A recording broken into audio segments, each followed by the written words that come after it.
আমাদের দেশে দেখছি রে, যদি উনছে মায়ার মা ছেলে বিদেশ তাহে এবিডি নিজে বিয়া বইব নাকি এবিডির মায়ারে বিয়া দিব, এইরকম অনেক ফ্যামিলি আমি দেখছি রে। অমুসলমান মন্দির শোনো, টাকা পয়সা শান্তি দেয় না, শান্তি দেওয়ার মালিক হইল আল্লাহ। টাকা পয়সা কেউ শান্তি দেয় না, শান্তি তো এইরকম না টিহাতে কিনা পাওয়া যাব না। শান্তি হইল এমন জিনিস, শান্তি হইল যদি আল্লাহ না দেয় বান্দা, তুমি 5 ওয়াক্ত নামাজ পড়ো, শান্তি দিব কে আল্লাহ?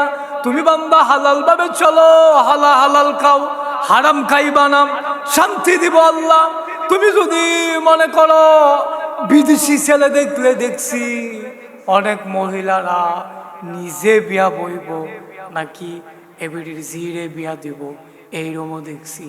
কারণ মনে রাখ করে আম্মা, টাকা পয়সা শান্তি দেওয়ার জিনিস না গো আম্মা, শান্তি দিবার মালিক হইল আল্লাহ।